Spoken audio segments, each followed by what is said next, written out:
Praise the Lord. യേശുക്രിസ്തുവിൻ്റെ അതിപരിശുദ്ധ നാമം മഹത്വപ്പെടുമാറാകട്ടെ. ഒരു പ്രാവശ്യം കൂടെ ഗ്രേസ് ടി വിയിൽ പ്രഭാത സന്ദേശവുമായി നിങ്ങളെ അഭിസംബോധന ചെയ്യാൻ ഇന്ന് രാവിലെയും ദൈവത്തിൻ്റെ ആത്മാവ് അവസരങ്ങൾ നൽകിയതിനായി ഞാൻ ദൈവത്തിന് സ്തോത്രം ചെയ്യുകയാണ്. ഓരോ ദിവസമുള്ള ദൈവിക സന്ദേശങ്ങൾ നമ്മുടെ ജീവിതത്തിലേറെ അനുഗ്രഹമാകുന്നു എന്നറിയുന്നതിൽ വളരെ സന്തോഷമുണ്ട്. കർത്താവ് നിങ്ങളെ എല്ലാവരെയും സമൃദ്ധിയായി ഇന്ന് രാവിലെ അനുഗ്രഹിക്കട്ടെ എന്ന് പ്രാർത്ഥിച്ചുകൊണ്ട് ഇന്നത്തെ ചിന്താവിഷയം 61 സങ്കീർത്തനം 4 വാക്യം അടിസ്ഥാനപ്പെടുത്തിയാണ്. വാക്യം ഇങ്ങനെയാണ്: ഞാൻ നിന്റെ കൂടാരത്തിൽ എന്നേക്കും വസിക്കും, നിന്റെ ചിറകിൻ കീഴ് മറവിൽ ഞാൻ ശരണം പ്രാപിക്കും. അനുഗ്രഹിക്കപ്പെട്ട നല്ല വേദവാക്യത്തിനായി ഞാൻ ദൈവത്തിന് സ്തോത്രം ചെയ്യുന്നു. ദൈവത്തിൻ്റെ ദാസനായിരിക്കുന്ന ദാവീദ് തന്ത്രിനാദത്തോടു കൂടെ പാടിയ ഒരു സങ്കീർത്തനമാണ് 61 സങ്കീർത്തനം. 61 സങ്കീർത്തനത്തിൻ്റെ 4 വാക്യത്തിൽ 2 കാര്യങ്ങൾ ദാവീദ് പറയുന്നു. ഒന്ന്, നിന്റെ കൂടാരത്തിൽ എന്നേക്കും വസിക്കും. 2, നിന്റെ ചിറകിൻ മറവിൽ ഞാൻ ശരണം പ്രാപിക്കും. കൂടാരത്തിൽ വസിക്കുക, ചിറകിൻ മറവിൽ വസിക്കുക, ശരണം പ്രാപിക്കുക ദാവീദിൻ്റെ ഒരു ആഗ്രഹമാണ്, വാഞ്ചയാണ്. ഇവിടെ ഭക്തൻ പറയുന്നു, ഞാൻ നിന്റെ ചിറകിൻ മറവിൽ വസിക്കും, ശരണം പ്രാപിക്കും. ചിറകിൽ മറവിൽ വസിക്കുക, ശരണം പ്രാപിക്കുക എന്ന് പറയുമ്പോൾ നമുക്കറിയാം, നമ്മുടെ വീട്ടിൽ വളർത്തുന്ന കോഴി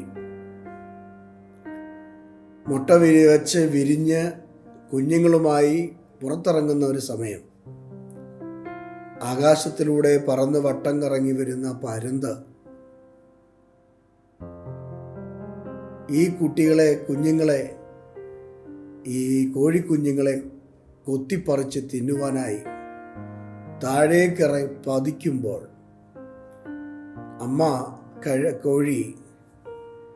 അമ്മക്കോഴി പ്രത്യേകമായ ഒരു സൗണ്ട് പുറപ്പെടുവിച്ച് ഈ കോഴിക്കുഞ്ഞുങ്ങളെ എല്ലാവരെയും ചിറകിൻ്റെ കീഴിൽ മറയ്ക്കുന്നത് നമുക്ക് കാണാൻ കഴിയും. ചിറകിൻ്റെ കീഴിൽ മറയ്ക്കുക. ചിറക് വിടർത്തുമ്പോൾ കുഞ്ഞുങ്ങളെല്ലാം ആ തള്ളക്കോഴിയുടെ പള്ളയോട് ചേർന്ന് നിൽക്കുമ്പോൾ വേഗത്തിൽ ആ കുഞ്ഞുങ്ങളെ മറച്ച് കഴുകൻ്റെ പരന്തിൻ്റെ പുള്ളിൻ്റെ വായിൽ നിന്നും കുഞ്ഞുങ്ങളെ രക്ഷിക്കുന്ന ഒരു ഭാഗം നമുക്ക് അറിയാം, കണ്ടിട്ടുണ്ട്. ഇതേ അർത്ഥത്തിൽ ഭക്തനായ മനുഷ്യൻ പറയുകയാണ്, ഞാൻ ചിറകിൻ മറവിൽ വസിക്കും, ശരണം പ്രാപിക്കും. ദൈവത്തിൻ്റെ ചിറക്, ദൈവത്തിൻ്റെ സാന്നിധ്യം, ദൈവത്തിൻ്റെ അഭിഷേകം, ഇതിൻ്റെ മറവിൽ വസിക്കുക എന്ന് പറയുമ്പോൾ ശത്രുവിൻ്റെ കയ്യിൽ നിന്ന് രക്ഷപ്പെടുക എന്നുള്ളതാണ് അതിനകത്ത് പ്രധാനപ്പെട്ട വിഷയം. വട്ടമിട്ട് വരുന്ന ശത്രുക്കൾ കുഞ്ഞുങ്ങളെ കൊത്തിപ്പറിക്കുവാൻ വരുന്ന കഴുകക്കൂട്ടങ്ങളെ പോലെ പ്രാർത്ഥിക്കുന്ന, ആരാധിക്കുന്ന, ദൈവമുഖത്തേക്ക് നോക്കുന്ന തൻ്റെ കുഞ്ഞുങ്ങളെ കൊത്തിപ്പറിച്ച് നശിപ്പിക്കുവാനായി പ്രതിയോഗിയായ പിശാച് വട്ടമിട്ട് പറക്കുമ്പോൾ ദാവീദ് പറഞ്ഞതുപോലെ തമ്പുരാന്റെ ചിറകിൻ്റെ മറവിൽ ശരണം പ്രാപിക്കുമ്പോൾ ഒരു ശത്രുവിനും നമ്മെ തൊടുവാൻ കഴിയില്ല. തള്ളക്കോഴിയുടെ ചിറകിൻ്റെ കീഴിൽ തൻ്റെ കുഞ്ഞുങ്ങളെ മറച്ചു കഴിയുമ്പോൾ ഒരു ശക്തിക്കും ആ കുഞ്ഞുങ്ങളെ പിടിച്ചുകൊണ്ട് പോകുവാൻ പറ്റാത്തതുപോലെ ദൈവത്തിൻ്റെ ചിറകിൻ്റെ കീഴിൽ ശരണം പ്രാപിക്കുന്ന നമ്മളെ ഒരു സാത്താന്യ ശക്തിക്കും അപകരിക്കാൻ കഴിയില്ല എന്നുള്ളതാണ് ഇവിടുത്തെ പ്രധാനപ്പെട്ട വിഷയം. അങ്ങനെയെങ്കിൽ ഞാനിന്ന് രാവിലെ എൻ്റെ പ്രിയപ്പെട്ട സഹോദരങ്ങളോട് ഞാനിങ്ങനെ ദൂത് പറയാം.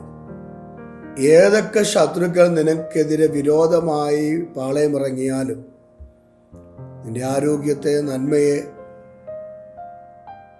പണത്തെ, സ്വസ്ഥതയെ, കുഞ്ഞുങ്ങളുടെ ആരോഗ്യത്തെ ഒക്കെ ബന്ധിക്കാൻ നോക്കിയാലും അവയ്ക്കൊന്നും തൊടുവാനും കഴിയുകയില്ല, തകർക്കുവാനും കഴിയുകയില്ല, പിച്ചിപ്പറിച്ചെടുക്കാൻ കഴിയുകയില്ല. കാരണം നമ്മൾ തമ്പുരാന്റെ ചിറകിൻ മറവിൽ വസിക്കുന്നവരാണ്.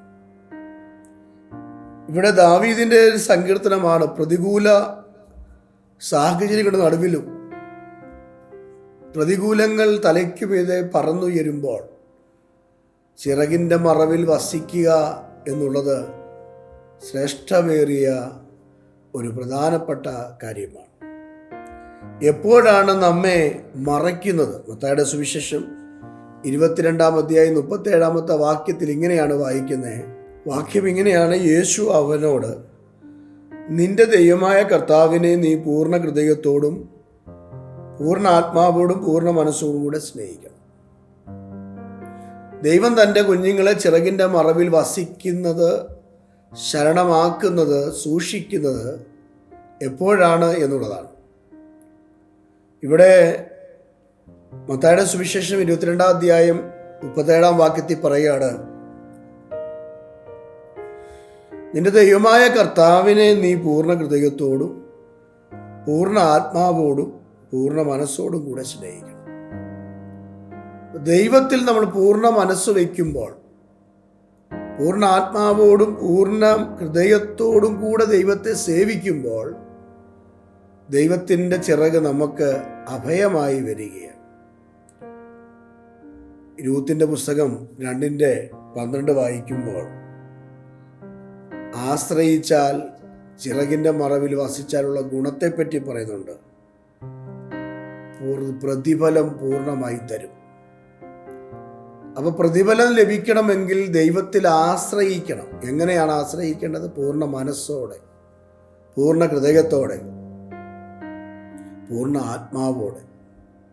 അങ്ങനെ നമ്മൾ ദൈവത്തിൽ ആശ്രയം വയ്ക്കുമ്പോൾ നമ്മുടെ പ്രതിസന്ധി ഘട്ടങ്ങളിൽ, പ്രതികൂല നേരങ്ങളിൽ നമ്മളെ രക്ഷിക്കുവാൻ ഈ ദൈവത്തിന് കഴിയും. നമ്മളെ ശത്രുവിൻ്റെ കയ്യിൽ ഏൽപ്പിച്ചു കൊടുക്കാതെ രക്തത്തിൻ്റെ മറവിൽ നമ്മെ സൂക്ഷിക്കും. തമ്പുരാന്റെ ചിറകാകുന്ന ആ പരിശുദ്ധ സാന്നിധ്യം കൊണ്ട് ദൈവം നമ്മളെ മറയ്ക്കും. ആ സാഹചര്യത്തിൽ ഒരു പൈശാചിക ശക്തിക്കും നമ്മളെ തകർക്കുവാൻ കഴിയുകയില്ല. ചിറകിൻ്റെ കീഴിൽ നമ്മെ മറയ്ക്കും. നമുക്കറിയാം, ദാവീദ് രക്ഷപ്പെട്ട് ഓടിപ്പോവുകയാണ്. പട്ടണത്തിൽ കൂടെ ഒരു ഘോഷയാത്ര, യെരൂശലേം പുത്രിമാരെല്ലാം കൂടെ പാട്ടുപാടി. ദാവീദ് 10,000 കൊന്നു, ശൗൽ 1000 കൊന്നു. കൃപ നഷ്ടപ്പെട്ടു പോയ ശൗല് ദാവീദിനെ കൊല്ലുവാനായി തീരുമാനിച്ച് പടയാളികളുമായി, കുന്തവും പരിചയുമായി ഒക്കെ ദാവീദിന്റെ പുറകെ ഇറങ്ങി. എന്നാൽ ഗുഹയ്ക്കകത്ത് ദാവീദ് ഒളിച്ചിരിക്കുമ്പോൾ ഈ ശൗലും കൂട്ടരും ആ ഗുഹയ്ക്കകത്ത് തന്നെ വന്നു. പക്ഷേ അവിടെ കിടന്നുറങ്ങി ദാവീദിനെ പിടിക്കുവാൻ കഴിഞ്ഞില്ല. ദാവീദിന്റെ കയ്യിൽ ശത്രുവായ ശൗലിനെ ദൈവം ഏൽപ്പിച്ചു കൊടുത്തു. ദാവീദിനെ കൊല്ലാമായിരുന്നു, പക്ഷെ ദാവീദ് കൊന്നില്ല. എന്താ കാര്യം? ആപത്തൊഴിഞ്ഞു പോകുവോളം, സങ്കീർത്തനം 57:1 വായിക്കുന്ന പോലെ, ആപത്തൊഴിഞ്ഞു പോകുവോളം നമ്മളെ തൻ്റെ ചിറകിൻ്റെ കീഴിൽ മറയ്ക്കുന്നൊരു ദൈവം. ദാവീദിൻ്റെ ജീവിതത്തിൽ ആപത്ത് വന്നപ്പോൾ തൻ്റെ ചിറകിൻ്റെ കീഴിൽ തന്നെ വഹിച്ചു. ശൗലിന് ദാവീദിനെ തൊടുവാൻ കഴിഞ്ഞില്ല, കൊല്ലുവാൻ കഴിഞ്ഞില്ല, കുന്തമെറിയാൻ കഴിഞ്ഞില്ല. അങ്ങനെയെങ്കിൽ ചില ആപത്തുകൾ ഒഴിഞ്ഞു പോകുവോളം നിന്നെ സംരക്ഷിക്കുവാൻ, സൂക്ഷിക്കുവാൻ, കരുതുവാൻ എൻ്റെ ദൈവം ഇന്നും ജീവിക്കുന്നു എന്നുള്ള കാര്യം നീ മറന്നു പോകരുത്. ദാവീദിനെ ഗുഹയ്ക്കകത്ത് വെച്ച് തീർത്ത് കളയാൻ കഴിയുമായിരുന്നു. പക്ഷേ ദാവീദിൻ്റെ മുമ്പിൽ ശൗൽ എത്തിയെങ്കിലും ശൗലിൻ്റെ കണ്ണിന് അന്ധത പിടിപ്പിച്ച് ആ ഗുഹയ്ക്കകത്ത് തന്നെ നിർത്തി ദാവീദിൻ്റെ മുമ്പിൽ വന്ന ആപത്തൊഴിഞ്ഞു പോകുവോളം ശൗലിൻ്റെ കയ്യിൽ നിന്നും ദാവീദിനെ ചിറകിൻ്റെ കീഴിൽ പരിപാലിച്ച ദൈവം ഇന്ന് രാവിലെ ഈ സന്ദേശം കേൾക്കുന്ന നിങ്ങളെയും ചില ആപത്തുകൾ ഒഴിഞ്ഞു പോകുമ്പോഴും നിങ്ങളെ ചിറകിൻ്റെ കീഴിൽ സൂക്ഷിക്കുന്ന 57 സങ്കീർത്തനം 1 വാക്യത്തിൽ വായിക്കുന്ന പോലെ, 91 സങ്കീർത്തനത്തിൽ 1 വാക്യത്തിൽ വായിക്കുന്ന അത്യുന്നതന്റെ മറവിൽ വസിക്കുകയും സർവശക്തന്റെ നിഴലിൻ കീഴിൽ പാർക്കുകയും ചെയ്യുന്നവൻ. നീ അത്യുന്നതന്റെ മറവിലാണ് വസിക്കുന്നതെങ്കിൽ, ആ ചിറകിൻ കീഴിലാണ് വസിക്കുന്നതെങ്കിൽ, സർവശക്തന്റെ നിഴലിൻ കീഴിലാണ് വസിക്കുന്നതെങ്കിൽ, ഒരു ശക്തിക്കും നിന്നെ കൊത്തിപ്പറിക്കുവാൻ കഴിയുകയില്ല. നശിപ്പിക്കുവാൻ നോക്കുന്ന ശത്രുക്കളുടെ മുമ്പിൽ മാനിച്ച് ഉയർത്തുന്ന ഒരു ദൈവം സ്വർഗത്തിലുണ്ട്. നീ ക്ഷീണിച്ചു പോകാൻ ആ ദൈവം അനുവദിക്കത്തില്ല. നീ തകർന്നു പോകാൻ ആ ദൈവം അനുവദിക്കത്തില്ല. ദൈവത്തിൻ്റെ കരുണയും കൃപയും സാന്നിധ്യവും എന്നും നിനക്കൊപ്പം ഉണ്ട് എന്നുള്ള കാര്യം മറന്നു പോകരുത്. ഇന്ന് രാവിലെ എൻ്റെ പ്രിയപ്പെട്ട സഹോദരങ്ങളോട് ഞാൻ ദൈവിക ദൂത് പറയട്ടെ. ശത്രു നിനക്കെതിരെ എത്ര പ്രബലപ്പെട്ട് എഴുന്നേറ്റ് വന്നാലും അതിൻ്റെ നടുവിൽ നിന്നെ സൂക്ഷിക്കുന്ന, പരിപാലിക്കുന്ന, ശക്തീകരിക്കുന്ന ഒരു നല്ല സ്വർഗത്തിലെ ദൈവം സ്വർഗത്തിലുണ്ട് എന്ന് തിരിച്ചറിയുന്നെങ്കിൽ, ഏത് ശത്രു നിനക്കെതിരെ വന്നാലും പ്രതികൂലങ്ങളുടെ നടുവിലും ചിറകിൻ്റെ മറവിൽ മറച്ച് സൂക്ഷിച്ച് നിന്നെ പരിപാലിക്കുന്ന ഒരു ദൈവം സ്വർഗത്തിലുണ്ട്. ആ ദൈവം നിങ്ങളുടെ സ്ഥിതിക്ക് വ്യത്യാസം വരുത്തുമെന്ന്, നിങ്ങളുടെ അവസ്ഥയ്ക്ക് മാറ്റം തരുമെന്ന് പൂർണ്ണമായി വിശ്വസിച്ച് നീ പ്രാർത്ഥിക്കുക. സ്വർഗത്തിൻ്റെ കരുതൽ നിങ്ങളുടെ ഭവനത്തിൽ ഉണ്ടാകും. സ്വർഗത്തിൻ്റെ സാന്നിധ്യം നിങ്ങളുടെ ഭവനത്തിൽ വെളിപ്പെടും. നിങ്ങളുടെ തലമുറയിൽ, നിങ്ങളുടെ ജോലിയിൽ, നിങ്ങളുടെ ആരോഗ്യത്തിൽ ദൈവത്തിൻ്റെ ചിറകടിയുടെ മറവിൽ ദൈവം നിങ്ങളെ മറച്ച് ആ സാന്നിധ്യ ബോധത്തിൽ അനുഗ്രഹങ്ങൾ നിങ്ങൾക്ക് നൽകി തന്ന് നിന്നെ ശക്തീകരിക്കുന്ന, ബലപ്പെടുത്തുന്ന കൃപയുടെ അളവറ്റ വലുപ്പം ഞാൻ നിങ്ങൾക്ക് വേണ്ടി കരുതുമെന്നും പറഞ്ഞ ദൈവത്തിൻ്റെ കരുണ എന്നും നിങ്ങൾക്ക് കോട്ടയായിരിക്കും എന്ന് ഞാൻ ഇന്ന് പകൽ ദൂത് പറയുകയാണ്. അങ്ങനെയെങ്കിൽ ശൗലിൻ്റെ കയ്യിൽ ദാവീദിനെ ഏൽപ്പിച്ചു കൊടുക്കാതെ ആപത്തൊഴിഞ്ഞു പോകുവോളം തന്നെ ചിറകിൻ്റെ കീഴിൽ പരിപാലിച്ചെങ്കിൽ, നമ്മെയും ചിറകിൻ്റെ കീഴിൽ പരിപാലിച്ച് ഈ ദുഷ്ടലോകത്തിൽ, ഈ അശുദ്ധ ലോകത്തിൽ ആപത്തുകൾ ഒഴിഞ്ഞു പോകുവോളം നമ്മെ സൂക്ഷിക്കുന്ന ഒരു ദൈവം, പ്രതികളുടെ നടുവിലും ചിറകിൻ്റെ കീഴിൽ മറച്ച് സൂക്ഷിക്കുന്നൊരു ദൈവം നിങ്ങൾക്കുണ്ട്. വിശ്വസിക്കുക. ആ ദൈവം നിങ്ങളുടെ അവസ്ഥയ്ക്ക് മാറ്റം വരുത്തും. എന്നെക്കൊണ്ട് പ്രാർത്ഥിക്കട്ടെ. ഒരു വാക്ക് നമുക്ക് പ്രാർത്ഥിക്കാം. കണ്ണുകൾ അടയ്ക്കുക. ഈ സന്ദേശം നിങ്ങളുടെ ജീവിതത്തെ അനുഗ്രഹമാകും. പരിശുദ്ധ കർത്താവേ, സ്വർഗീയ പിതാവേ, ഞങ്ങളോട് പറഞ്ഞ ദൈവിക ദൂതിനായി സ്തോത്രം. ചില ആപത്തുകൾ ഒഴിഞ്ഞു പോകുമ്പോഴും ചിറകിൻ്റെ കീഴിൽ ഞങ്ങളെ പരിപാലിക്കുമെന്ന് ദൈവം ഞങ്ങളോട് പറഞ്ഞെങ്കിൽ, ശൗലിൻ്റെ കയ്യിൽ ദാവീദിനെ ഏൽപ്പിച്ചു കൊടുക്കാതെ ദാവീദിൻ്റെ ആപത്ത് ഒഴിഞ്ഞു പോകുമ്പോഴും തന്നെ ചിറകിൽ വഹിച്ചതുപോലെ, കർത്താവെ, ഒരു കോഴി തൻ്റെ കുഞ്ഞുങ്ങളെ ചിറകിൻ്റെ കീഴിൽ വഹിക്കുന്ന പോലെ ഞങ്ങളുടെ പ്രതികൂല സാഹചര്യങ്ങളിൽ ചിറകിൻ്റെ കീഴിൽ മറച്ച് ഞങ്ങളെ സൂക്ഷിക്കുന്ന അവിടുത്തെ കരുണയ്ക്കായി സ്തോത്രം. ഞങ്ങളെ യഹോവയെ പൂർണ്ണ ഹൃദയത്തോടും പൂർണ്ണാത്മാവോടും പൂർണ്ണ ശക്തിയോടും കൂടെ പൂർണ്ണ മനസ്സോടും കൂടെ സേവിച്ച് അങ്ങയുടെ ആലോചന പ്രകാരം ജീവിപ്പാനുള്ള ഒരു ദൈവകൃപ ഞങ്ങളുടെ മേൽ പകർന്ന് ആത്മാവിൽ ഞങ്ങൾ ശക്തിപ്പെടേണ്ടതിന്, കൃപയാവരിക്കേണ്ടതിന് ഞങ്ങളെ മാനിക്കണമെന്ന് ഞങ്ങൾ ദൈവത്തോട് പ്രാർത്ഥിക്കുന്നു. സകല ദുഷ്ടശക്തികളിൽ നിന്നും, പോരുകളിൽ നിന്നും, പൈശാചിക മണ്ഡലങ്ങളിൽ ഞങ്ങളെ വിടുവിക്കണമേ ഞങ്ങൾ പ്രാർത്ഥിക്കുന്നു. പിതാവിൻ്റെയും പുത്രൻ്റെയും പരിശുദ്ധാത്മാവിൻ്റെയും നാമത്തിൽ അനുഗ്രഹമാകട്ടെ, കൃപയാവരിക്കട്ടെ, ബന്ധനങ്ങൾ അഴിയട്ടെ, ദൈവികത്വത വെളിപ്പെട്ട് വരട്ടെ, അത്ഭുതം ഞങ്ങളുടെ ജീവിതത്തിൽ സംഭവിക്കട്ടെ, കൃപയും ഞങ്ങളെ മറയ്ക്കട്ടെ. പിതാവിൻ്റെയും പുത്രൻ്റെയും പരിശുദ്ധാത്മാവിൻ്റെ നാമത്തിൽ ഈ സന്ദേശം കേട്ട എല്ലാ ജനത്തെയും ഇന്ന് രാവിലെ ഞാൻ അനുഗ്രഹിച്ചു പ്രാർത്ഥിക്കുന്നു. അവരുടെ പ്രതികൂല സാഹചര്യങ്ങളിൽ കർത്താവിനെ സൂക്ഷിക്കണമേ. അങ്ങയുടെ ചിറകിൻ കീഴിൽ അവരെ വഹിക്കണമേ. ആരും ക്ഷീണിച്ചു പോകാൻ, തകർന്നു പോകുവാൻ അനുവദിക്കല്ലേ എന്ന് പ്രാർത്ഥിക്കുന്നു. പ്രാർത്ഥന കേട്ടതിനായി സ്തോത്രം. യേശു ക്രിസ്തുവിൻ ധന്യമുള്ള നാമത്തിൽ തന്നെ ആമേൻ. ധൈര്യമായിട്ടിരിക്കുക. മറയ്ക്കുന്നൊരു ദൈവമുണ്ട്. അവൻ നിങ്ങളെ ശക്തീകരിക്കും. ഭാരപ്പെടേണ്ട, അത്ഭുതങ്ങൾ അവൻ്റെ പക്കലുണ്ട്. ദൈവം നിങ്ങളെ അനുഗ്രഹിക്കട്ടെ. ആമേൻ. ഈ സന്ദേശം നിങ്ങൾക്ക് അനുഗ്രഹമാകുന്നുവെങ്കിൽ നിങ്ങളുടെ സഹോദരങ്ങൾക്കും സുഹൃത്തുക്കൾക്കും ഷെയർ ചെയ്യുക.